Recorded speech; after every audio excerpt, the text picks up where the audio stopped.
4 number. ठीक, देखिए कहता है कि सवाल निम्नलिखित द्विघात बहुपदों के शून्यक ज्ञात करें तथा शून्यकों और गुणांकों के बीच संबंधों को सत्यापित करें। ठीक है, तो हम 4 नंबर बताते हैं, यही ना। 4 नंबर में हमारे पास सवाल क्या है, 6t² - 3 कोई भी हो, हमको क्या करना है, शून्यक पहले ज्ञात करना है। क्या करना है, शून्यक ज्ञात करने के लिए बताया है। तो इसमें हम लोग लिखेंगे सॉल्यूशन।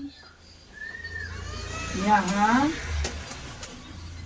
देखो हम लोग px बराबर बहुपद को मानते हैं, तो वहाँ x चर में रहता है इसलिए px मान लें। यहाँ पे t में है तो इसलिए क्या मानेंगे, pt। तो pt बराबर कितना, 6t² - 3। ठीक है, अब इसीलिए इसको क्या करते हैं, गुणनखंड कर देते हैं। तो px बराबर pt बराबर सॉरी देखो, अब इसको हम लोग क्या इस तरह से लिख सकते हैं, 6t² और यहाँ बीचा में 0t लिख सकते हैं। 0t नहीं लिख सकते हैं, जोड़ में भी लिख सकते हैं या घटा में भी लिख सकते हैं। लिख सकते हैं कि नहीं लिख सकते हैं? अरे नहीं, 0 गुना t करेंगे तो 0 ना हो जाएगा। यहाँ पे t है ही नहीं, नहीं है, घटा में 3 होगा या नहीं होगा, बोलिए। नहीं होगा तो दूसरा तरीका अपनाएंगे।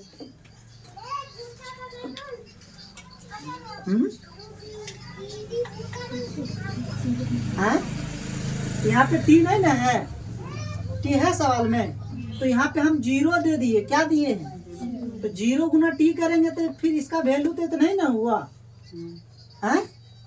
हम ये कहना चाह रहे हैं, होगा या नहीं होगा? अरे 0 गुना t, 0 से कुछ भी गुना करेंगे 0 हो जाएगा। हमारे पास t है नहीं, हम यहाँ पे फॉर्म यहाँ सिर्फ इसलिए ला रहे हैं ताकि हमको गुणनखंड करना है। 0t, 0 गुना t। ठीक है, तो देखो 6 तिया 18, हम 18 को क्या करेंगे, 6t²। 18 को हम 2 भाग में कैसे बांट सकते हैं, 18 को 2 से देंगे, दोनों में 18, 3 तिया 9, तो लगता गड़बड़ हो जाएगा। 3 तिया 9, 9 दूनी 18, 9 में 9 घटेगा, 9 दूनी 18 भी पूरना चाहिए।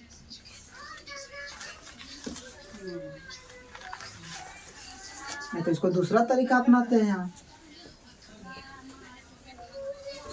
pt बराबर इतना, इसीलिए क्या ज्ञात करना है, शून्यक ज्ञात करना है।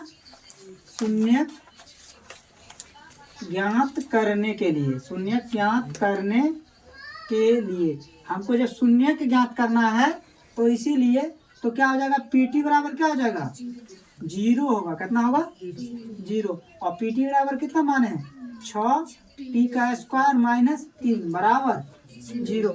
ठीक है, किसी भी बहुपद का अगर शून्य ज्ञात करेंगे तो जो शून्यक रहेगा ना, वो अगर वैल्यू यहाँ पे रखेंगे तो वो आ जाएगा, इसका वैल्यू 0 हो जाएगा। इसीलिए pt बराबर कितना, 0 होगा। कब, जब उसका शून्यक निकालते हैं। ठीक है, आप देखो दोनों में क्या कॉमन है, 3 कॉमन है।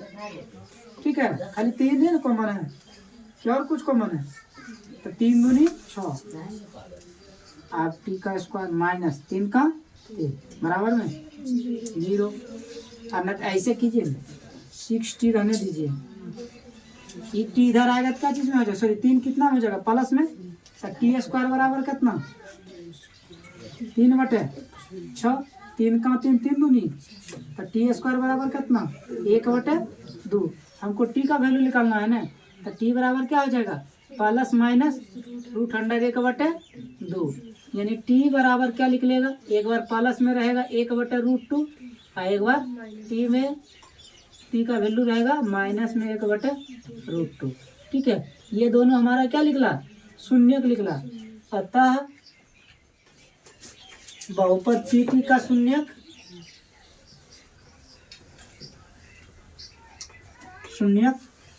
कितना है, एक हो जाएगा जोड़ में 1/√2 और दूसरा हो जाएगा घाटा में 1/√2।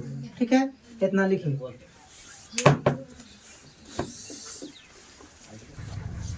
अब क्या ये शून्य का निकल गया, अब इसमें क्या निकालना है, सत्यता की जांच करना है शून्यकों और गुणांकों के बीच। नहीं, तो शून्यकों का योगफल बराबर क्या होता है? आप लिखेंगे यहाँ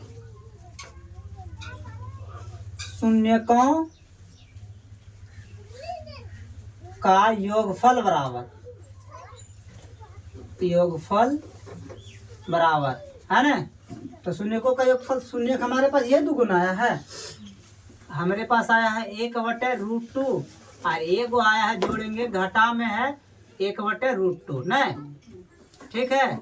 अब इस दोनों को जोड़िएगा तो जोड़ घटा घटे हो जाएगा, और जोड़िएगा तो कितना आ जाएगा 0, और नहीं कुछ था इसके नीचे 1 है। आप देखिए एक, आप शून्य का योगफल बराबर फॉर्मूला क्या होता था बताइए? माइनस में x का गुणांक नहीं है ना, अब बटा में x² का गुणांक। यहाँ पे तो t है तो यहाँ पे हो जाएगा नीचे किस ऊपर में क्या हो जाएगा? माइनस में t का गुणांक, कितना t का ये हो गया गुणांक, और नीचे हो जाएगा क्या? t² का गुणांक। नीचे लिख देते हैं, इसके नीचे है ना, इसी के नीचे लिख देते हैं बराबर माइनस में t का गुणांक, क्योंकि t है ही नहीं इसमें तो नहीं कुछ तो t में अगर 0 गुना करेंगे तो 0 हो जाएगा, तो t का गुणांक कितना? नहीं कुछ तो 0, तो t का गुणांक है देखो 0, अब बटा t² का गुणांक, किसका का गुणांक है ना, t² का गुणांक। t² में नहीं कुछ तो कितना गुना 6 है ना, तो आप यहाँ पे इसको लिख सकते हैं 0 गुना 6 अब बटे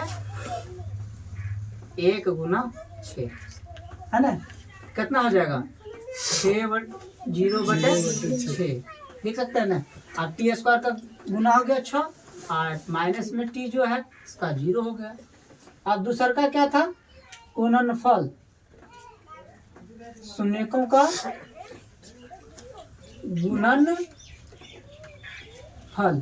तो शून्यकों का गुणनफल बराबर क्या होता है? कितना कितना है? ये दोनों है 1/√2 गुना घटा में 1/√2, ठीक है। तो 1 गुना 1 कितना? 1 घटा जोड़ कितना? घटा और √2 गुना √2 कितना जगह 2 हो जाएगा, है ना। आप देखिए आचार पद होता है, आचार पद हमारे पास कितना है? 3 है ना, तो यहाँ तो हमारे पास 3 नहीं ना आया।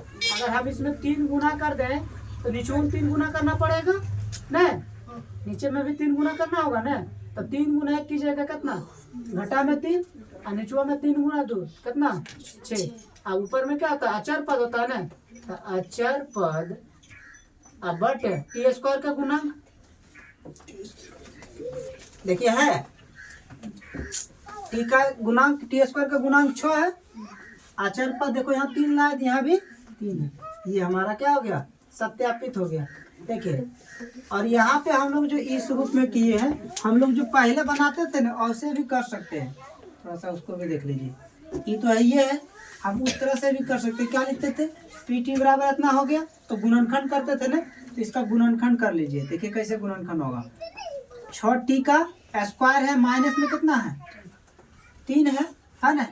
तो देखिए इसको हम लोग लिख सकते हैं 6√6, नहीं तो दोनों में कॉमन है ले सकते हैं √6t का स्क्वायर, ठीक है।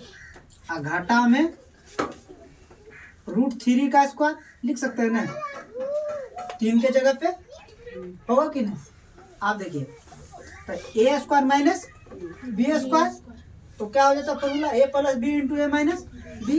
तो यहाँ पे हम लोग लिख सकते हैं √6t जोड़ √3, एगो ई हो जाएगा और दूसरा गुणनखंड कितना हो जाएगा? माइनस में हो जाएगा t, नीचे लिख दें, इसके नीचे इसी में गुना रहेगा, ठीक है। √6t और माइनस में √3, ठीक है। अब यहाँ पे हम लोग क्या लिखते थे? अब pt बराबर क्या होगा? 0 होगा। क्या होगा? होगा जब √6t जोड़ रूट में 3 बराबर कितना? 0। हमको यहाँ t का वैल्यू निकालना है, तो t अभी इधर आएगा तो क्या चीज में हो जाएगा? माइनस में, है ना। यहाँ देखिएगा तो t बराबर कितना हो जाएगा? माइनस में √3/6 है ना। √3 एकम √3 और √3 दूनी 6, ये रूठे में रहेगा, इसको ऐसे लिख लीजिए ना तक कि √3 गुना √2 लिख सकते हैं।